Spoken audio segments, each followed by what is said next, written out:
जय हिंद। इस वीडियो में हम कारगिल को कैसे जीता गया इसके बारे में डिटेल से समझेंगे कि क्या था थल सेना का विजय ऑपरेशन और वायुसेना का सफेद सागर ऑपरेशन और नौसेना का ऑपरेशन तलवार। इन तीनों ऑपरेशन के द्वारा किस तरह से पाकिस्तान को हर मोर्चे पर घेर लिया गया, जिस वजह से पाकिस्तान पूरी तरह पीछे हटने से मजबूर हो गया। 1998 में परमाणु बम के सफल परीक्षण के बाद भारत और पाकिस्तान दोनों ही एक परमाणु संपन्न देश थे। दो परमाणु संपन्न देशों के बीच यदि युद्ध होता है तो ये काफी घातक हो सकते हैं। इसलिए इसको समझते हुए और काफी दूरदर्शी सोच रखने वाले हमारे प्रधानमंत्री अटल बिहारी वाजपेयी 21 फरवरी 1999 को बस द्वारा दिल्ली से लाहौर के लिए रवाना हुए और एक लाहौर समझौते पर हस्ताक्षर हुआ 21 फरवरी 1999 को। और जब अटल बिहारी वाजपेयी लाहौर में बस से उतरे तो बहुत ही गर्मजोशी से उनका स्वागत किया गया। दोनों देशों ने कहा कि अतीत में हमने जितने भी युद्ध किए हैं उसे भुलाकर हम सब अब एक सह अस्तित्व पे आगे बढ़ेंगे और हम बहुत ही जल्दी मिल बैठकर कश्मीर मुद्दे को सॉल्व कर लेंगे, इसमें बिना किसी देश को इंटरफेयर किए। अटल बिहारी वाजपेयी को 21 तोपों की सलामी दी गई, लेकिन कोई भी हिंदुस्तानी ये नहीं जान रहा था कि ये 21 तोपों की जो सलामी दी जा रही है भारत के प्रधानमंत्री के सम्मान में, ठीक 3 महीने बाद यानी मई में यही तोपें भारतीय सैनिकों के सीने पर गिरेंगी। लाहौर में जब हमारे प्रधानमंत्री अटल बिहारी वाजपेयी थे तो उस समय पाकिस्तान के जनरल परवेज मुशर्रफ ये कह रहे थे कि हम उन्हें सैल्यूट नहीं करेंगे। भाई मत करिए ना, तुम्हारे सैल्यूट के हम लोग भूखे हैं। लेकिन ये जो था ये आदमी इतना बड़का, ये इसको तो इसी के देश में फांसी की सजा हुई है, इसने खुद अपने प्रधानमंत्री नवाज शरीफ का तख्ता पलट करके खुद राष्ट्रपति बन गया था वहां पे। तो ये इसने क्या किया, एक प्लान बनाया, ऑपरेशन बद्र, अल बद्र प्लान बनाया और इसमें ना कई जनरल थे, 4-5 लोग, यही लोग मेन थे। इनमें सबसे महत्वपूर्ण जो थे वो तो एकदम ये तो था ही भाई, ये जनरल ही थे परवेज मुशर्रफ। और यहाँ पे चीफ ऑफ जो जनरल स्टाफ थे अजीज खान और यहाँ मेजर जनरल जावेद हसन। ऐसा कहा जाता है कि पूरा जावेद हसन ने ही रूपरेखा तैयार किया था। हालांकि इतने लोगों का योगदान था कारगिल में। ये लोग चाहते थे कि जो शिमला एग्रीमेंट के बाद ये हुआ था, हम लोग में एक आपसी सहमति थी कि करगिल का जो एरिया है वहाँ टेम्परेचर -30 -40 चला जाता है, इतना ठंड हो जाता है। तो हम लोग क्या करते थे, अक्टूबर के बाद हम भी अपनी पोस्ट बंकर को छोड़ के चले जाते थे और पाकिस्तान भी चला जाता था। फिर हम लोग जाते थे मई जून के महीने में। तो पाकिस्तान ने प्लान बनाया कि 1999 में हम क्या करेंगे, अपनी जो जैसे भारत पीछे हटेगा, पाकिस्तान ने कहा कि हम लोग तो पीछे नहीं हटेंगे और उल्टे अपनी फौज भेज देंगे, उन बंकरों में घुसा देंगे जो भारत खाली करके गया है और उन्हें हम क्या करेंगे, पूरी हथियार सप्लाई A to Z दे देंगे। ये ऑपरेशन अल बद्र में चल रहा था। इसको आप मैप से समझिए ध्यान से। ये जो आप लाइनिंग देख रहे हैं ये आपका एक्चुअली POK है, पाक ऑक्युपाइड कश्मीर। पाक ऑक्युपाइड कश्मीर का ये जो एरिया है, यहाँ से हम लोग, ये जिला जो आता है वो कारगिल जिला आता है। एक्चुअली लड़ाई जो थी वो कारगिल जिले में थी, वो 4 सेक्टर में थी। उसको एक्चुअली जिला कारगिल होने की वजह से उसका नाम कारगिल दे दिया। देखिए ये लाइन ऑफ कंट्रोल जो है, यहाँ से श्रीनगर से लेह तक एक सड़क जाता है 1A, नेशनल हाईवे 1A। अब पाकिस्तान का जो प्लानिंग क्या था कि ये हाईवे को हमको कैसे भी काट देना है। ये हाईवे काटने का 2 मकसद था। एक हाईवे को यहाँ से काट दीजिए और एक एरिया से, ताकि यहां से कोई सियाचिन में ना जा सके।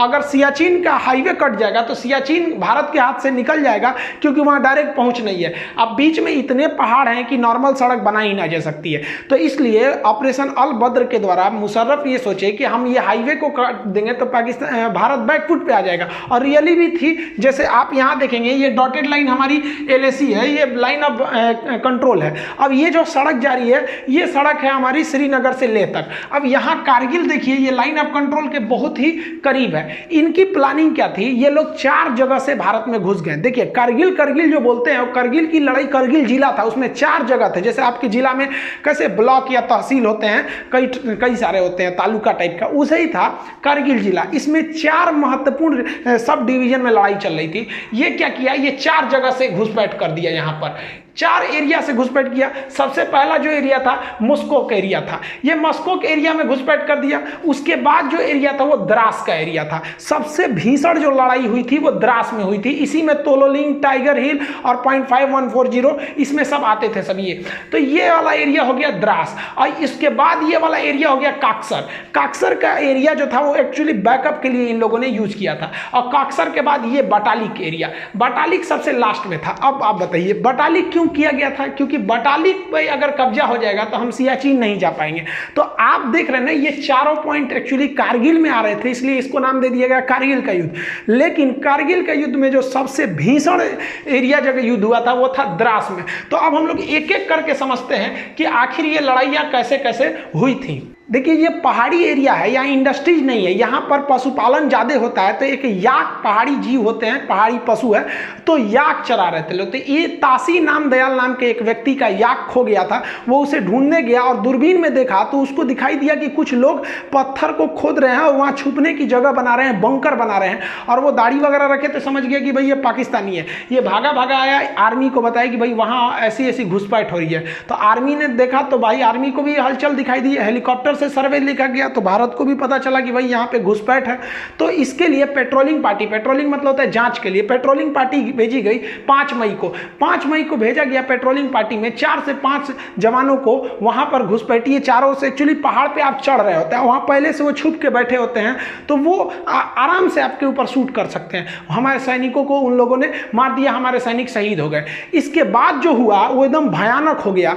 ये 9 मई को सीधा हमारा कारगिल के जिला पर, अब जैसे कारगिल का कई एरिया है, जैसे मस्कोक है, द्रास है, बटालिक है, काक्सर है, तो ये 4-5 अलग है, छोटे छोटे डिवीजन है, लेकिन एकदम मेन जिला पे ही कारगिल जिला में आके पाकिस्तानी आर्मी का एक तोप का गोला गिरा और भारत का जो एमुनेशन डिपो था जहां गोला बारूद रखा था पूरा वही उड़ा दिया और एक झटके में भारत को 127 करोड़ का लॉस हो गया।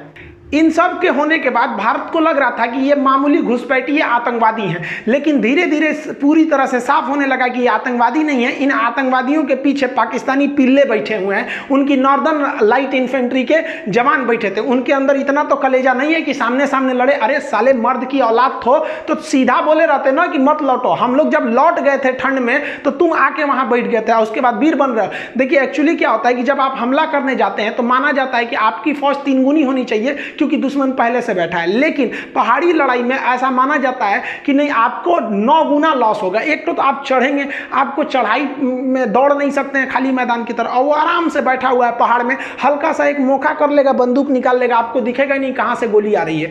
अब भारत के सामने यही बड़ी समस्या थी, कैसे कैसे हमला किया जाएगा। तो ये टोटल का एरिया देखिए कारगिल है, तो इसमें हम लोग जो देख रहे थे ये वाला एरिया जो है ये मस्कोक है, इसके बाद ये द्रास है। तो मेन जो झमेला था वही वो द्रास में था, क्योंकि द्रास जो है हाईवे के एकदम करीब में भी करीब का एरिया था और यहाँ की जो पहाड़ियां थी वो काफी ऊंची थी, जिससे कि नेशनल हाईवे नंबर 1 पर कौन जा रहा है आराम से देखा जा सकता था। पाकिस्तान इतना डोमिनेंस कर लिया था कि नेशनल हाईवे नंबर 1 पर आप एक स्कूटर नहीं ले जा सकते थे बिना उनके हिसाब से, क्योंकि वो आराम से गोली मार सकते थे, सर पे गोली मारते थे एकदम टिप के वो सब। तो भारत को यहाँ पे बहुत बड़ा डिसएडवांटेज था, ये भारत की इंटेलिजेंस फेलियर थी, ये पूरी तरह से आके इन पहाड़ियों पे बैठ गए। अब ये जो आपका द्रास का एरिया दिख रहा है, ये भले इतना छोटा यहाँ दिख रहा है, अब ये देखिए पूरा का पूरा एरिया द्रास है। अब भारत ने अपनी थल सेना का ऑपरेशन विजय चालू किया 19 मई को, ऑफिशियली इसी दिन से युद्ध स्टार्ट हो गई। अब हम लोगों ने कहा कि भैया एक टुकड़ी द्रास में भेजते हैं, कुछ यहाँ पे मस्कोक एरिया में, यहाँ पे काक्सर में, और ये वाला एरिया जो आपका बटालिक है यहाँ पे भी भेजते हैं। भीषण लड़ाई हो गई आपकी द्रास में, चूंकि द्रास का एरिया बहुत ऊंचा पे था। अब यहाँ 3-4 ऐसे जगह थे जहाँ पे कब्जा करना जरूरी था, जैसे तोलोलिंग हो गया, टाइगर हिल हो गया, पॉइंट मतलब देखिए यहाँ पे बहुत छोटे छोटे पहाड़ी भी हैं सब लाइन से, तो इसका अलग अलग नाम ना देके सेना के मानचित्र में उसका नाम दे दिया गया पॉइंट 5140, और एक और पॉइंट है पॉइंट 4590। ऐसे कई ठो पहाड़ियां हैं सब, और ये पूरा मिला देते हैं ना तो ये एरिया बनता है द्रास। अब इस द्रास के एरिया में युद्ध करना बड़ी भयानक था। इधर तोलोलिंग थी, तोलोलिंग के बाद यहाँ पर आपका मंग था, फिर पॉइंट 5140 था। ऐसे करते करते इस एरिया तक पूरा जीत लेंगे तो लास्ट में पड़ता था टाइगर हिल। टाइगर हिल बहुत ही ज्यादा हाइट पर था और इन सब पे पाकिस्तानी बैठे हुए थे सब, इतना भीषण एरिया में ये लोग आकर बैठ गए थे। अब भारत को नीचे से जाना था इस एरिया में। जनरल परवेज मुशर्रफ के प्लान के हिसाब से उन लोगों ने भारत के 140 पोस्ट पर कब्जा कर लिया था, बंकर बना लिए थे, और हर पोस्ट में उन्होंने भारी मात्रा में heavy machine gun, mortar, artillery, पीछे से तोप का support, Stinger, surface to air missile missile, हर तरह के मिसाइलों से लैस थे और वो लगभग 1500 की संख्या में थे। समस्या ये थी कि यही नहीं समझ में आ रहा था कि वो हमला कहां से कर रहे हैं। ये द्रास का सेक्टर अगर आप देख रहे हैं तो ये वाला जो एरिया है वो टाइगर हिल है। ये सबसे हाइट पे था इस एरिया में टाइगर हिल, लेकिन इसके इधर कई तो 0.5140 थी। यहां पर आपने सुना होगा विक्रम बत्रा, दिल मांगे मोर। तो ये लोग इस एरिया में ना, जो हमारे राजपूताना राइफल थी, ग्रेनेडियर थी, जम्मू कश्मीर राइफल थे, जाट रेजिमेंट के सैनिक थे, गोरखा थे, कई सारे पूरी भारत के हर एरिया से फौज को लगाया गया था। तो यहां पर बेसिकली ग्रेनेडियर थे, राजपूत राइफल थे और जम्मू कश्मीर राइफल के जवान थे। तो ये इस एरिया से गए। पहले ये लोग यहां से गए, तोलोलिंग पे कब्जा किया। तोलोलिंग के बाद कई छोटे छोटे पॉइंट पर कब्जा किया। तोलोलिंग के बाद सेकेंड हाइट पे जा था 0.5141 था, यहां कब्जा किया गया। यहां कब्जा के बाद अब देखिए यहां से सीधा टाइगर हिल यहां है। यहां पर हमला हो रहा था और ये ससुरे सब यहां से आर्टिलरी फायर कर रहे थे, सब तोप यहां से। सोचिए उनको कहां दिखेगा, और यहां एयरफोर्स भी सक्सेस नहीं हो पा रही थी। लेकिन भारतीय जवान रुकने वाले कहां है ससुरे तुनाई। भारत मां को जब भी जरूरत पड़ी है, भारत के वीर सपूतों ने कभी भी अपना खून बहाने से पीछे नहीं हटे हैं। भारतीय सैनिक जब 0.5141 पे कब्जा किए तो यहां से नीचे उतरते वक्त भी बहुत ज्यादा यहां से भीषण फायरिंग हो रही थी। यहीं पे बहुत सारे फौजी हमारे शहीद हो गए। फिर प्लान बनाया गया कि हम लोग इस डायरेक्शन से उतर के कुछ उस डायरेक्शन से तीनों ओर से घेरा जाए हम लोग टाइगर हिल के ऊपर। तीन ओर से टाइगर हिल को घेर के और फिर भारत ने टाइगर हिल पर अपना तिरंगा लहरा दिया था। देखिए यहाँ पर जो एरिया दिख रहा है ये आपको टाइगर हिल दिख रहा है। अब टाइगर हिल से इतना दूरी पे आप देखेंगे तो ये तोलोलिंग का एरिया, ये तोलोलिंग पहाड़ी है। ये टोटल एरिया जो है वो द्रास है। अब तोलोलिंग की जो पहाड़ी है वो काफ़ी ऊंचाई पर स्थित है, वहाँ पर लड़ाई करना काफ़ी मुश्किल हो गया था तोलोलिंग पर। अब यहाँ तोलोलिंग पे तो पहले से तोलोलिंग पीक है, यहाँ पे पाकिस्तानी पहले से बैठे थे और जो हिंदुस्तानी फौज थी वो नीचे से आ रही थी। अब हिंदुस्तानी फौज नीचे से जब चढ़ रही थी तो ये जो पाकिस्तानी थे इस साइड में अपनी आर्टिलरी गन रखे थे, यहाँ से हमला कर देते थे। तोलोलिंग की ऊंचाई से ये पूरे एरिया पे डोमिनेट करते थे। ये एरिया नीचे होने की वजह से हम लोग जब द्रास से ऊपर चढ़ना चालू किए तोलोलिंग पे तो ये सीधा हमला कर देते थे। फिर भी भारतीय सूरवीरों ने किसी भी तरह इस मुश्किल चोटी के ऊपर चढ़ान किया। तोलोलिंग को जीतने के बाद इसके अगल बगल में देखेंगे तो कई सारी पहाड़ियां हैं जिन्हें अलग अलग पॉइंट के नाम पे जानते हैं, जिसे हम कहते हैं 0.5140। इस तरह से छोटी छोटी पहाड़ियां थी। इन पहाड़ियों को पार करने के बाद अब देखिए इतनी दुर्गम में पहाड़ियों में जा जाके लड़ाई लड़ना था और दुश्मन यहाँ पर 100 से ज़्यादा पोस्ट बना के, बंकर बना के वहाँ पर गुफा टाइप का उसमें छुपा हुआ था। हमारे सैनिकों को दिखता भी नहीं था स्पष्ट कि उनकी लोकेशन कहाँ है। ये पार करके इस एरिया की जो सबसे ऊंची चोटी थी वो थी टाइगर हिल। द्रास के तोलोलिंग और उसके छोटे पहाड़ियों पे जीतने के बाद अब इस एरिया का सबसे ऊंचा पहाड़ आप देख रहे हैं ये टाइगर हिल। इसको फतह करना बहुत ही मुश्किल था। टाइगर हिल पे हमारे जो जम्मू कश्मीर राइफल, जो राजपूताना राइफल रही, हमारी जो ग्रेनेडियर्स, इनकी पोस्ट पहुंची फौज पूरी तरह से। अब ये इतना सीधा चढ़ाई पे और यहाँ से ये लोग टोटल एरिया डोमिनेट कर रहे थे। इस वजह से इंडिया को जो थी कैजुअलिटी ज़्यादा हो गई क्योंकि ये पहाड़ पर वो पहले से छुपे हुए थे। एक तो इतनी ऊंचाई थी। अब आप सोचिए जो कुतुब मीनार है वो 240 यानी लगभग 250 फीट की ऊंचाई पर है और ये लड़ाई चल रही थी 18,000 फीट। आप 250 फीट कुतुब मीनार चढ़िएगा तो थक जाते हैं। ये 18,000 फीट पर दुश्मनों का आमना सामना मुकाबला था। उसमें से चोट्टो पाकिस्तानियों की फौज पीछे से तोप से फायरिंग कर रही थी, इनडायरेक्टली मोटार तोप, हैवी मशीन गन इत्यादि से। और इनको छुपने में एक सहायता होती थी क्योंकि रूल है कि जो ऊंचाई पर रहता है उन्हें युद्ध में ज्यादा फायदा मिलता है। इसीलिए टाइगर हिल को तीन ओर से घेर लिया गया। तीनों ओर से घेरने के बाद जब टाइगर हिल पर कब्जा हुआ तो समझने लगा कि भैया द्रास का एरिया जो है ना अब पूरी तरह से इंडिया के डोमिनेंस में था। लेकिन बाकी बटालिक सेक्टर वगैरह में अभी भी घुसपैठ बनी हुई थी। लेकिन ये टाइगर हिल जीतने के बाद भारतीय सैनिकों का मनोबल भी टाइगर हिल से ज्यादा ऊंचा उठ गया था। करगिल की लड़ाई में सबसे निर्णायक अगर किसी हथियार ने अगर साथ दिया था तो वो बफोर्स तोप ने साथ दिया था। बफोर्स तोप ने इतना भयानक बम्बार्डमेंट किया था कि पाकिस्तानियों को समझ में नहीं आ रहा था कि कहां से ये हमला हो रहा है। आर्टिलरी के जो तोपों थे उसे छुपाकर और इतना जोर से फायरिंग किया गया कि पाकिस्तानियों को संभलने का मौका नहीं मिला। और ये ज़रूरी भी था कुत्तों को अच्छे से धोना ताकि उनको पता चले कि औकात से बढ़ के कोई काम नहीं करना चाहिए। जब धोया गया उनके पहाड़ियों पर जहाँ छुपे थे तो उनको भागने का मौका नहीं मिला और उनकी लाशें इतनी बुरी तरह थी कि पाकिस्तान उन लाशों को लेने से मना कर दिया था। हमारी आर्टिलरी ने जो एक्यूरेट हमला जो करना चालू किया ये बहुत ज़्यादा मदद किया भारतीय सेनाओं को वहाँ पर बढ़त बनाने के लिए। जबकि आपको याद होगा तो जब राजीव गांधी की सरकार थी तो इनको बहुत सारे इल्जाम लगाए गए थे कि बफोर्स में घोटाला हुआ है, क्या हुआ है। लेकिन जब युद्ध के मैदान में जब बफोर्स अपने रियल मैदान में उतरा तो जितने विरोधी थे जो ये बोल रहे थे कि राजीव गांधी ने घोटाला किया है, उन लोग का एकदम मुंह बंद हो गया, क्योंकि ये एकदम पिन पॉइंट निशाना मारता था, एकदम टीप के। और जबकि पाकिस्तानी को समझ में नहीं आता सोचा मार कैसे रहा है। हम किसी अलग वीडियो में आपको बता देंगे कि तोप से कैसे निशाना बनाया जाता है। एक्चुअली उसके लिए 8 फिगर आर्टिलरी निकाली जाती है 4 फिगर के हिसाब से, तो वो 4 फिगर 8 फिगर के हिसाब से इसको निकाल के मारा जाता है। 40 किलोमीटर रेंज होता है, 40 किलोमीटर तो दिखता भी नहीं है, ये फिगर के हिसाब से मारा जाता है, नक्शा के हिसाब से। वैसे ही हमारे यहाँ राफेल खराब है, राफेल खराब है। अभी चाइना से युद्ध हो जाएगा तो सबको समझ में आ जाएगा कि राफेल क्या है। तो हमारे यहाँ ना देखिए भाई, किसी की भी सरकार रही, विपक्ष में बैठे हो तो मतलब सरकार को गरियाओ, एक तरह से कह लीजिए। तो ये हमारे पॉलिटिक्स का एक परंपरा है कि विपक्ष में बैठे हो तो सरकार को गरियाओ। उस वक्त बफोर्स के लिए आप राजीव गांधी को गरिया रहे थे, अभी आप राफेल के लिए नरेंद्र मोदी को गरियाओ। तो आप ये नहीं कह सकते कि गाली किसी एक पार्टी ने सुना है, यहाँ सब पार्टी गाली सुनती है, भले वो कुछ भी करे। आर्टिलरी गन के बाद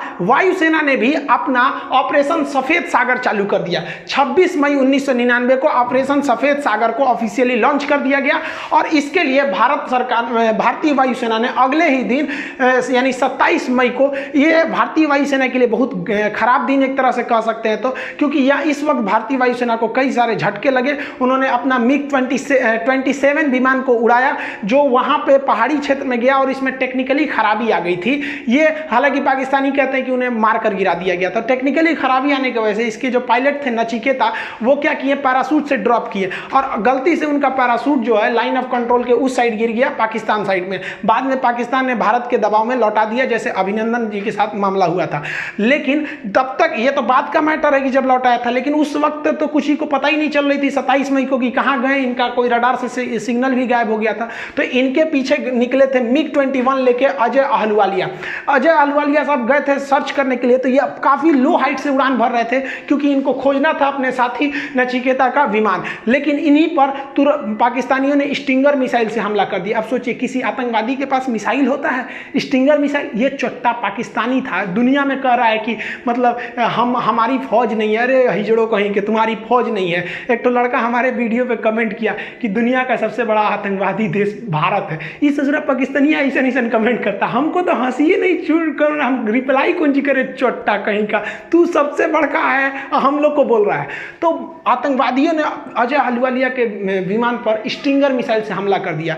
स्टिंगर मिसाइल से जब हमला किया तो ये इन्होंने सीट एजेक्शन का बटन दबाया। इसके बाद सीट इजेक्शन हो जाता है, हम राफेल के वीडियो में आपको सब समझा दिए थे। और उसके बाद जब ये पैराशूट से नीचे उतरे तो ये पाकिस्तानियों ने हैवी मशीन गन से फायरिंग किया। आसमान से अजय अहलुवालिया के शरीर के टुकड़े गिर रहे थे, वहां पर एकदम निर्मम हत्या कर दी गई। ये वायुसेना का एक बहुत बड़ा, कह लीजिए तो एक काला दिन था। वायुसेना ने सोची कि हम अपने हेलीकॉप्टरों का प्रयोग करेंगे, क्योंकि फाइटर जो होते हैं बहुत तेज रफ्तार से निकल जाते हैं, दुश्मन कहाँ छुपा है पता ही नहीं चलता है। और हेलीकॉप्टर जो होते हैं वो थोड़े धीरे स्पीड से होते हैं और एक जगह रुक भी सकते हैं। लेकिन भारत के साथ समस्या क्या था, जो उसके Mi-24 या Mi-35 जैसे भीषण लड़ाकू हेलीकॉप्टर थे, ये सब के पास जो लड़ाकू हेलीकॉप्टर थे, ये इनके पास हथियार ज़्यादा होता है, लेकिन इनकी लोड इतने भयानक थी कि ये उतना हाइट पर उड़ नहीं सकते हैं। ये केवल 10,000 फीट की ऊंचाई पर ये उड़ सकते हैं। लेकिन वहाँ तो लड़ाई हो रही थी 18,000 फीट की ऊंचाई पर। सोचिए 18,000 फीट, कुतुब मीनार 250 फीट की ऊंचाई पर, वो 18,000 फीट की ऊंचाई पर। अब क्या किया जाए, तो भारत ने अपना Mi-17 जो हेलीकॉप्टर था, जो सवारी ले जाने वाला हेलीकॉप्टर था, जिसमें कोई भी मिसाइल नहीं लोड किया जा सकता है, तो भारतीय वायुसेना के इंजीनियरों ने इसमें क्या किया, अलग से मिसाइल ले जाने के लिए पॉट जोड़ दिया। आप यहाँ देखिए, इसमें कोई पॉट नहीं है, लेकिन यही हेलीकॉप्टर में यहाँ पे आपको रॉकेट ले जाने के लिए पॉट जोड़ दिया गया। लेकिन इसमें एक खराबी थी, जो हमारे 4 Mi हेलीकॉप्टर थे, इसके पास आती हुई मिसाइलों के, क्योंकि पहले जो 2 विमान थे उन पर तो मिसाइल अटैक हो गया था, स्टिंगर मिसाइल कंधे पे रख के मार दिया जाता है। तो ये लोग स्टिंगर मिसाइल से बचने के लिए एक फ्लेयर का प्रयोग करते हैं। वो आग का गोला होता है। एक्चुअली स्टिंगर मिसाइल जो होती है वो गर्मी को सूंघ के आती है, तो गर्मी को सूंघ के आती है, तो ये क्या करते हैं, जब इनको पता चल जाता है कि हमारे ऊपर स्टिंगर मिसाइल आ रही है, तो वो आग का गोला फेंकने लगते हैं, जिसका जो इंफ्रारेड को मिसाइलों को अपनी ओर खींच लेता है, ये बच के निकल जाते हैं। तो भारत के जो हेलीकॉप्टर थे, 4 में से तीसरा जो हेलीकॉप्टर था उसमें ये फ्लेयर वाला सिस्टम था वो नहीं लगाया गया था, और यही खतरा हो भी गया। हमारा पहला हेलीकॉप्टर बम बरसा के आ गया, फ्लेयर से बच गया, दूसरा भी फ्लेयर छोड़ के बच गया, बम बरसाया, लेकिन तीसरा जो जहाज था वो भीषण हमला किया और उसके पास फ्लेयर भी नहीं था, लेकिन इतने हमारे वायुसेना के पायलट बहादुर कि वो नीचे जहाज को लाया, एकदम एक्यूरेट हमला किया। लेकिन उसी बीच क्या हुआ, जो स्टिंगर मिसाइल थी वो तीसरे हेलीकॉप्टर को हिट कर गया। पीछे से आ रहा चौथा हेलीकॉप्टर जो वो एरिया था पाकिस्तानियों के बंकर को ध्वस्त कर दिया, लेकिन हम लोगों ने फिर अपना एक हेलीकॉप्टर खो दिया और उसमें हमारे बैठे जवान को हमारे जो जवान थे वो भी शहीद हो गए। 4 MI-17 हेलीकॉप्टर जो थे जो वर्क कर रहे थे, इसमें से जो तीसरा MI-17 हेलीकॉप्टर था जो इस फॉर्मेशन का, उसके पास इंफ्रारेड से बचने के लिए कोई भी फ्लेयर्स नहीं थे। पाकिस्तानी घुसपैठिए इस तरह से स्ट्रिंगर मिसाइल को लेकर रेडी थे, वो फायर करते थे, वो हेलीकॉप्टर के इंजन की गर्मी देख के वहां पे जाके उन्हें शूट डाउन कर देता था। भारत ने अपनी स्ट्रेटजी को पूरी तरह से चेंज कर दिया। भारत ने अपना फ्रांस निर्मित जहाज को लगाया जिसका नाम था मिराज 2000। एक्चुअली पाकिस्तान इस जहाज को खरीदने से इनकार कर दिया था, कहा था कि भैया बहुत बड़ा साइज का जहाज, हम इसको नहीं लेंगे, और भारत सरकार ने इस मिराज जहाज को वायुसेना ने लगाया। ये मिराज जहाज जो लेजर गाइडेड बम से हमला करते थे, तो ये सबसे बड़ा आप कहिए तो वायुसेना का जो ऑपरेशन सफेद सागर था उसमें सबसे निर्णायक भूमिका मिराज 2000 लगाया। ये तो पाकिस्तान में घुस के पाकिस्तानियों का बलात्कार कर दिया, ऊपर से ही मारा, इतना हमला किया कि कमर टूट गई कारगिल की लड़ाई में। कह रहे थे कि बहुत बड़का साइज है, बहुत बड़का साइज है तो बढ़िया से तो धोबो किया है। और अभी याद रखो इसका बाप आ रहा है, बाप इसी का मिराज 2000 का राफेल पुरान हो गया, तगड़ा अभी और है। जमीन पर बफोर्स तोप और रॉकेट गरज रहे थे, जबकि हवा में मिराज जो था वो फ्लेयर छोड़ के दुश्मन की मिसाइलों से बच जाता था। ये फ्लेयर जो होते हैं दुश्मन की इंफ्रारेड मिसाइलें से बच जाते हैं, और ये लेजर गाइडेड बम गिरा देते थे। ये laser guided bomb accurate pin point निशाना लगाते थे और उसके दुश्मन के खेमों में बंकर में तबाही मचा देते थे। इनका जो एक्यूरेसी था वो बहुत ही जबरदस्त था, बहुत मेन रोल ये निभाए थे हमारे मिराज जहाजों ने उस वक्त की लड़ाई में। लेकिन वायुसेना को एक बात का और डर था कि 1965 की लड़ाई में हम लोगों ने एक छोटा सा हमला किया था, जिसके बदले में पाकिस्तानी वायुसेना ने भीषण हमला कर दिया।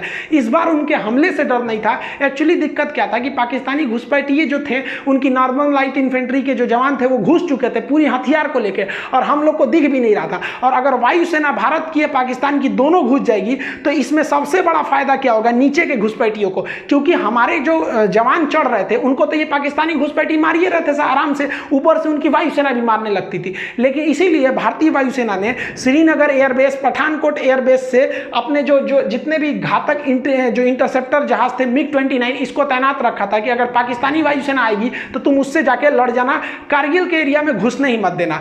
इसी बीच सबसे भीषण घटना हुई थी भाई 24 जून 1999 को। हमारे दो जगुआर जहाज जो थे वो रेकी पे निकले हुए थे। इसी जहाजों ने क्या किया, उनको लगा नीचे एक तो गुलटेरी जगह था, इन जहाजों को लगा कि भाई नीचे काफी ज्यादा फौज है और वो नीचे काफी फौज का जमावड़ा था। तो जो आगे का पायलट थे वो काफी यंग थे, जो पीछे बैठे थे उनका नाम था, पायलट का नाम AK सिन्हा। तो AK सिंह जो थे ये थोड़े सीनियर पायलट थे। तो ये आगे वाला जो पायलट था वो गुलटेरी में जो फौज खड़ी थी उनका बहुत बड़ा कैंप था, नीचे पाकिस्तानी बहुत बड़ी फौज में खड़े थे, उन पर मिसाइल लॉक कर लिया। और आपको हम वीडियो में बता चुके हैं राफेल वाले में कि एक बार मिसाइल लॉक हो गया ना तो आप बच नहीं सकते, वो मिसाइलें खोज के मार देगी आपको। तो ये ग्राउंड पे एकदम लॉक कर लिया, और इनने पूछा अपने सीनियर से कि हमने लॉक कर लिया है बहुत बड़े अड्डा को, क्या हम इसे उड़ाने जा रहे हैं। तो उन्होंने कहा कि रुक जा एक बात बता, तुम उस साइड पाकिस्तान में हो, घुस गए हो कि इंडिया में ही हो। तो ये कहे कि हम तो पाकिस्तान वाले एरिया में घुस गए। कहा कि मत मारो, क्योंकि इस दिल्ली का सीधा आदेश है कि आप पाकिस्तान के एरिया में हमला नहीं कर सकते। ये बहुत अच्छा डिसीजन था, क्योंकि एक साल पहले हम लोगों ने 1998 में परमाणु बम फोड़ा था, पूरी दुनिया हमारे खिलाफ थे, जैसे अभी ईरान के खिलाफ है, उस समय हमारे खिलाफ थी। और अगर हम लोग पाकिस्तान में घुस के मार देते तो ये तो एक तरह का कहिए तो ओपन युद्ध हो जाता। और अपने एरिया में मार रहे हैं तो पूरी दुनिया हमारा साथ देगी कि भैया हम अपने एरिया में आतंकवादियों को मार रहे हैं, तो कहे कि उधर मत मारो। और आपको जानकर ताज्जुब होगा, जहां ये पायलट मिसाइल लॉक किया था नहीं, हमारा एयरफोर्स का ही पायलट हुआ, एकदम नौछड़िया भी यंग था, जन्मे करते हिंदुस्तान के यंग लड़का लड़े में कितना आगे। और किस्मत अच्छा था, नवाज शरीफ उनके प्रधानमंत्री और उनके थल सेना अध्यक्ष परवेज मुशर्रफ तब ये लोग उसी कैंपों में थे। सोचिए अगर सीनियर मना नहीं किया रहता तो जूनियरवा तो धो दिया रहता। अब आप याद समझिए थोड़ा, एक छोटा सा देश था ऑस्ट्रिया, जिसके राष्ट्र यानी राजकुमार की हत्या कर दी गई। उस हत्या की वजह से प्रथम विश्व युद्ध चालू हो गया। वही हाल था यहाँ, एक परमाणु संपन्न वाला दूसरे देश के परमाणु संपन्न के सेना अध्यक्ष को मार देने से कुछ खास बवाल नहीं होता है, क्योंकि सेना लड़ने के लिए, लेकिन राजनीतिक व्यक्ति की हत्या करने पर बवाल हो जाता है। तो भयंकर बवाल हुआ रहता, क्या युद्ध का मोड़ लेता समझ में नहीं आता। तो ये बहुत अच्छा हुआ। एक तरह से हम तो करते थे कि मारिए दिया रहता तो हो जाता, क्या हो जाता भाई, ज्यादा से ज्यादा और युद्ध लड़ते, नहीं लड़े हैं 71 में, 65 में, 84 में, एक और लड़ते से चुरा, क्या कर लेता पाकिस्तान। यहाँ पे ऊंट के मूतने से रेगिस्तान में बाढ़ थोड़े आता है, क्या कर लेंगे, इनके औकाते कितना है। ये सब तो चल ही रहा था, नेवी ने और अत्याचार कर दिया। नेवी ने अपना ऑपरेशन तलवार चालू कर दिया। ऑपरेशन तलवार के तहत भारतीय नेवी ने पाकिस्तान की ओर एंट्री मार दी, और यहाँ पर जो हमारे वेस्टर्न नेवल कमांड था और साउदर्न नेवल कमांड था, ये भी घुस गया अरब सागर में, और अरब सागर में घुसकर पाकिस्तान का पूरी तरह से नेवल ब्लॉकेज लगा दिया। भारतीय वायुसेना के पूरे युद्धक जहाज घुस गए सब वहां पर, और नेवल ब्लॉकेज लगा दिया। भारतीय नौसेना ने ऐसे मिसाइल मारा, जो पाकिस्तानी जहाज थे उनके बगल में मिसाइल जानबूझ के मारता था, जो उनके मर्चेंट वाले जहाज थे, जो उनका पेट्रोलियम लाने वाला था, सारा जहाज उधर ही रुक गया कि ना हम ना जाएंगे, नेवी उधर मार रही है। पूरी तरह से पाकिस्तान का इतना भयानक नेवल ब्लॉकेज था कि पाकिस्तान के पास केवल 6 दिन का पेट्रोलियम बचा था, नहीं तो उसके बाद उन लोग गाड़ी चलाते, लोग चलाओ ससुरा तुम्हारा पास, इतना भयानक काम किया था। तो नेवी के रोल को भी हमें भूलना नहीं चाहिए। इंडियन नेवी के जो वारशिप थे, जब उन्होंने पाकिस्तान की घेराबंदी करना चालू किया तो पाकिस्तान का पूरी तरह से होश उड़ गया, क्योंकि भारतीय नेवी की पनडुब्बियां, एयरफोर्स, हेलीकॉप्टर, उसकी जो एयर विंग्स है, मिसाइलें हैं, डिस्ट्रॉयर हैं, पूरी तरह से पाकिस्तान को घेर लिया था। हमारे वेस्टर्न नेवल कमांड ने भी और ईस्टर्न नेवल कमांड भी पाकिस्तान की ओर कूच कर दी थी। हमारे एयरक्राफ्ट कैरियर से लेके सब चीज पूरी तरह से पाकिस्तान को घेर लिया। ये हो गया कि पाकिस्तानियों को कराची से पीछे हटना पड़ा था, और पाकिस्तान की पूरी तरह से मर्चेंट शिपिंग लाइन और उसकी जो ऑयल शिपिंग लाइन थी उसको पूरी तरह से काट दिया गया। अब पाकिस्तान के सामने समस्या ये हो गया कि वो नेवी का मुकाबला कर नहीं सकता था, भारतीय नेवी का, और चाइना वाइना भी उसकी कोई मदद नहीं कर रहे थे। और उस समय भारतीय नेवी मलक्का तक पहुंच गई और अरब सागर को पूरी तरह से ब्लॉक कर दी थी भारतीय नेवी अपने एयरक्राफ्ट कैरियर्स की मदद से। अब पाकिस्तान को तीनों ओर से घिर चुका था, वो थल सेना, वायुसेना, नौसेना, चारों ओर से उसको घेर ली। अब पाकिस्तान के सामने सरेंडर के अलावा रास्ता नहीं बचा था। पाकिस्तान जो है वो मदद मांगने के लिए चला गया अमेरिका में। 4 जुलाई को अमेरिका में इंडिपेंडेंस डे के रूप में मनाया जाता है, तो वहाँ क्लिंटन साहब के पास पहुँच गया। एक्चुअली जो पाकिस्तान है ना, पहले अमेरिका का रखेल था, अभी वो चाइना का रखेल बन गया है। पहले वो अमेरिका से फसल था, तो अमेरिका से कहा कि सुनिए ना, मदद करिए मेरा। अमेरिका के पास गया मदद करने के लिए, तो अमेरिका ने पूछ दिया नवाज शरीफ से, ये बताइए वो नॉर्दर्न इन्फेंट्री आपकी फौज घुसी है कि नहीं घुसी है? तो कहा कि हमरे फौज घुसी है, और ये चट्टा घुसा दिया बिना हमरे बताइए। देखिए एक्चुअली होता क्या है कि पाकिस्तान में जो सेना होती है ना, प्रधानमंत्री की भी वैल्यू नहीं देती है। कारगिल के लिए 10% जिम्मेदार जो थे वो नवाज शरीफ थे, 90% ई चोट्टा जिम्मेदार था। अपने को बहुत बड़ा का समझता था, सिकंदर द्वितीय चोट्टा, कहीं के फांसी लगतो हो तोरा कुछ दिन में, अस्थिर रहो यहाँ पे। तो ये इनको तो पता था, ये तो बेचारा खुद अपने जनरल से डरते थे, जबकि ये इतना बड़का नमक हराम है कि इसको जनरल का पद नवाज शरीफ ने दिया था, जबकि ये सबसे जूनियर था जनरल की लिस्ट में, फिर भी इसको दिया। ये क्या किया, नवाज शरीफ को हटा के अगले साल खुद क्या बन गया, राष्ट्रपति बन गया। हम ही बढ़िया से हुआ। ये तो तू लोग यार अपने देश का नहीं है तो हम लोग का कहाँ से हो जाएगा रे। तो ये बिल क्लिंटन ने कहा कि सुन नवाज शरीफ, देर चक्कर मत कर यहाँ पे, तो पहले परमाणु बम फोड़ा है तो हम तोरा दिमाग खराब है, तू क्या समझता है, तू गलत काम करेगा हम तोरा साथ देंगे, पूरी दुनिया हमको नहीं थूकेगी, तू अपनी फौज पीछे बुलाओ। तो ये लोग अकेले रूम में बात कर रहे थे, तो बाहर में पाकिस्तानी जो इनके साथ जो गए थे सब चमचा बेलचा, वो कहते कि हाँ नवाज शरीफ हैं, इनको तो अमेरिका वैल्यू देगा, रखेल को तो कोई वैल्यू देता है, मुंह लटका के नीचे आए हैं, अमेरिका वैल्यू नहीं दिया है, चलो फौज वापस बुलाओ। तब तो पगला ये चाइना गया था मदद करने कि हमको मदद कीजिए यहाँ पर। तब तक भारतीय जो थे सब टेलीकॉम वाले इसका बतिया रिकॉर्ड कर लिया सब, और भारत के अटल बिहारी वाजपेयी और यशवंत सिंह जो थे, जसवंत सिंह, इन्होंने प्रेस कॉन्फ्रेंस में वो टेप सुना दिया कि इससे सुना चाइना में कह रहा है कि हमारी फौज घुसी हुई है, और यहाँ एक्सेप्ट कर लिया। यानी दुनिया के मैटर पे ये तो चौपट हो गए। लेकिन ये चोट्टा हटने का नाम नहीं ले रहा था, क्योंकि ये चाहता था कि हम चुनाव लड़े यहाँ पर। बताइए हमारी सेना कितनी बेहतरीन बेहतरीन होती है, सर्जिकल स्ट्राइक करके आई तो मोदी जी बोलने लगे कि हमारी सेना की है, हमारी सेना की है, नेता कहने लगे से मारे, लेकिन फौज ने कभी नहीं कहा। बहादुरी यही होती है भाई, बहादुर की पहचान जंग के मैदान में होती है, मीडिया में नहीं होती है। लेकिन ये मानता नहीं था। तो ये सऊदी अरब के राजकुमार जो राजा थे उस समय फहाद, उन्होंने फोन किया इसको कि रे चोट्टा कहीं का, तू शांति से रह जाओ मैटर पे, न तो तोरा हम व्यवस्था कर देंगे। ये खुद अपनी आत्मकथा में लिखा है कि हम तो नवाज शरीफ को टपका दिए रहते अगर ये बीच में नहीं आए रहते। तो सोचिए ये अपने प्रधानमंत्री को टपका रहा था, रे चोट्टा।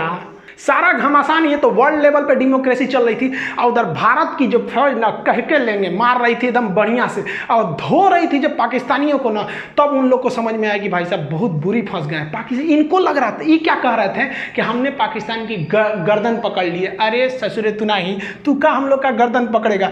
बड़ी एक गनीमत मनाओ ना कि जितना हरामीपन तुम लोग करते हो ना, अगर भारत ने एक बार हरामीपन किया ना तो तुम लोग इतिहास में पढ़े जाओगे। एक देश हुआ करता था, पाकिस्तान नाम था। जैसे भारत में कैसे छोटा बच्चा को कहानी सुनाया जाता है, चंदा मामा दूर के, वही पाकिस्तान ऐसा था, बाबू बाबू हल्ला मत करो नहीं तो पाकिस्तान की तरफ थुराओगे। ससुरे तू लोग ना पूरी दुनिया में ना मुसलमानों का नाम चौपट किया तुम लोग, तू लोग की वजह से पूरी दुनिया में ना मुसलमानों को गाली दिया जाता है। ये चट्टा क्या करेगा, कहीं जाके बम फोड़ देगा।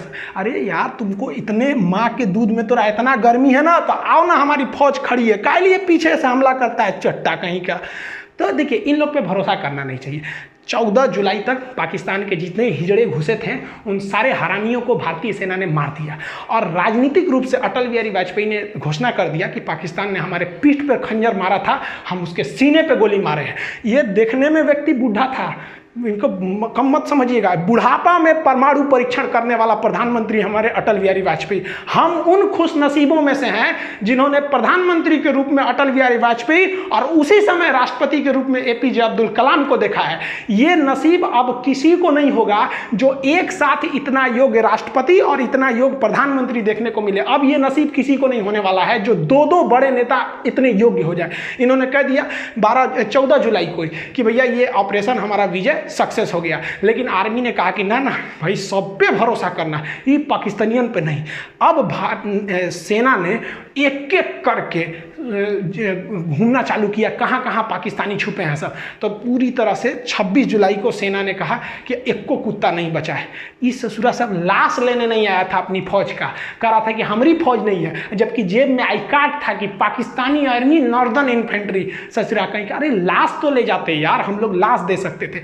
भारतीय सेना की बहादुरी देखिए। पाकिस्तानियों ने जब 14 मई को हमारे पेट्रोलिंग पे गए कैप्टन सौरभ कालिया को पकड़ा था, चारों ओर से घेर लिया था, तो इन पर इतनी यातनाएं दिया था ना, इनके आंख निकाल लिए थे, इनके होंठ और जीभ काट लिए थे, कान काट लिए थे सब, नाखून निकाल लिए थे सब, इनके कपड़े उतार कर इनके गुप्तांगों को काट लिया गया था, इनके लाश के टुकड़े करके बोरा में भर के फेंक दिया गया था। इन हरामी पाकिस्तानियों ने इतना गलत काम किया जो युद्ध इतिहास में कभी ऐसा नहीं है, युद्ध के नियम में नहीं है ऐसा। जबकि भारतीय सेना जब अपना सर्च ऑपरेशन कर रही थी, जो कुछ पाकिस्तानी जो थे मर गए थे, कुछ घायल थे, जो अपने आखिरी सांसें ले रहे थे, उन्हें इज्जत से पानी पिलाया, उन्हें इज्जत से दफनाया। उन्हें पहले पाकिस्तान को कहा कि आप अपनी फौज को ले जाइए, नहीं ले गया तो उन्हें इज्जत से दफनाया गया था। ये फर्क होता है एक जानवर और एक इंसान में। हम सबको ये फर्क बना के रखना होगा, तभी अलग पहचान है। हम जब भी हिंदुस्तानी अगर विदेश में जाते हैं तो इज्जत के नज़र से देखे जाते हैं, और ये पाकिस्तानी जब भी जाएंगे शक के नज़र से देखा जाएगा। 4 बार सिक्योरिटी जांच होगा कि चोट्टा बम लेके तो नहीं आया है। ये इंसानियत बरकरार रहना है।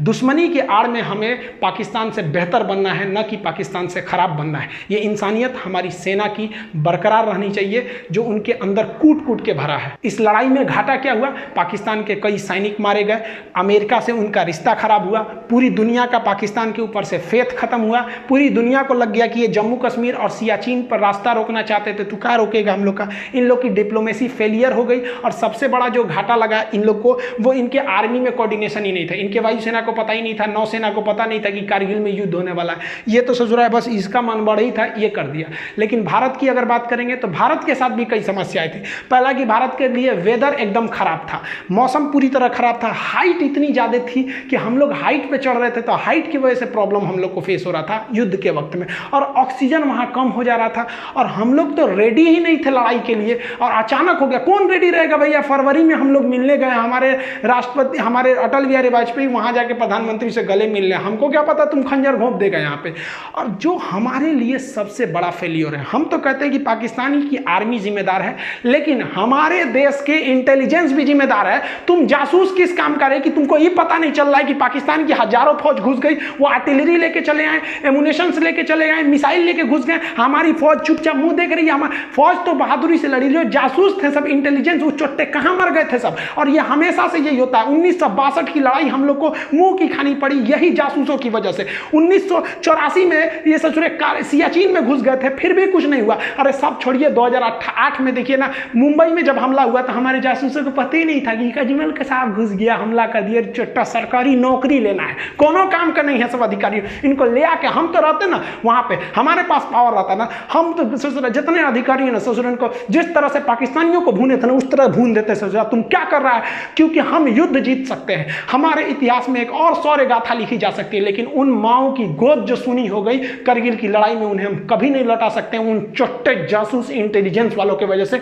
बस नौकरी हो गया ना, सरकारी नौकरी, अब कौन जरूरत है जासूसी करने का, मेहरारू संगे घूमो, हम लोग हाँ कैसी हो देश भाड़ में जाए। आज के वक्त में देखेंगे तो काफी तकलीफ होता है। आप कभी फौज में जाइएगा ना, वहां पर जो हिंदू मुस्लिम सिख ईसाई इनके जो पूजा स्थल होते हैं ना एक पास होते हैं, वहीं पर आपको नमाज पढ़ना है, उसी के बगल में पूजा करना है, वहीं पे गुरुद्वारा में जाना है, एक ही होता है कैंपस, उसी में सब होता है। और यहाँ हम लोग मरे जाते हैं, तुम हिंदू तुम मुस्लिम तो ये अरे यार क्या करें, तो कुछ तो सिखों से सीखना चाहिए यार, ये they are born for others, ये दूसरों के लिए जन्म, इतनी सेवा करते हैं ये समाज की जिसका कोई हद नहीं।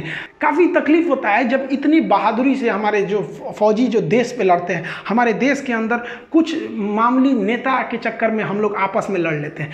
हम एक बात बताइए, मेरा ये वाला हाथ काटिए या ये हाथ काटिए, तकलीफ तो हमें होगी ना। तो हिंदुस्तान के किसी भी धर्म का व्यक्ति मरे, तकलीफ तो भारत माँ को होगी। हमें इस बार काफ़ी तकलीफ हुआ। एक्चुअली हम 6 जुलाई को हम पटना गए हुए थे, तो जैसे पटना में एंट्री किए ना तो वहाँ चेक पोस्ट चल रहा था, तो मेरी चेकिंग वगैरह थी, तो हमको भी चेकिंग हुआ, तो मेरा सब कुछ था, ड्राइविंग लाइसेंस वगैरह। एक फौजी भाई का कोई नॉर्मल सा कोई पेपर था जो छूट गया था, तो फौजी वो कह रहा था पुलिस वाले से कि मेरा केवल पेपर छूट गया है, आप हमको जाने दीजिए, हम यहीं के रहने वाले हैं।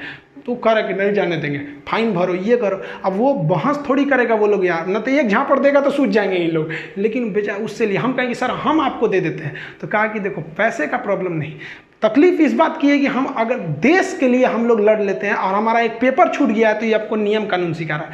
अभी वो भाई ऐसा दे ही रहे थे ना फौजी, तब तक एक तो नेता विधायक का गाड़ी गया, वो रोका तो गरिया दिए, रहे हमारा गाड़ी रोकेगा, चुपचाप सटक गए। यहाँ पे अजब हाल है यार। फौजियों के प्रति इज्जत रखनी चाहिए, कहीं पे भी उनके लिए इज्जत हमेशा रहनी चाहिए, एक आम नागरिक से ज़्यादा उनकी इज्जत होनी चाहिए।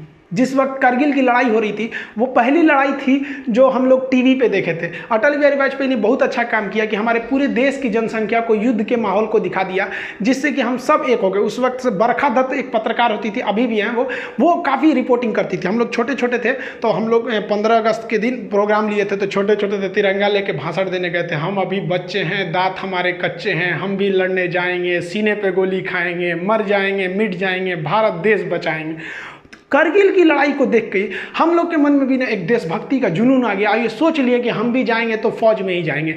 इसीलिए हम लोग, मैं जब 10th पास किए तो एनसीसी किए। एनसीसी में सी सर्टिफिकेट, फायरिंग वगैरह सब वहीं सिखाया, हथियार के बारे में हम लोग को। उसके बाद एनडीए का एग्ज़ाम दिए हैं लोग, ताकि हम लोग जाके एक ऑफिसर रैंक की जॉब ले सकें आर्मी में। तो एनडीए का जब आप एग्ज़ाम देंगे ना तो एक सर्विस सिलेक्शन बोर्ड होता है एसएसबी, वो इंटरव्यू लेती है 5 दिन का, उसके बाद आगे आपको रोक लेती है मेडिकल के लिए। तो हम इलाहाबाद गए थे एसएसबी इंटरव्यू देने के लिए, वहाँ चेस्ट नंबर वगैरह सब मिलता है।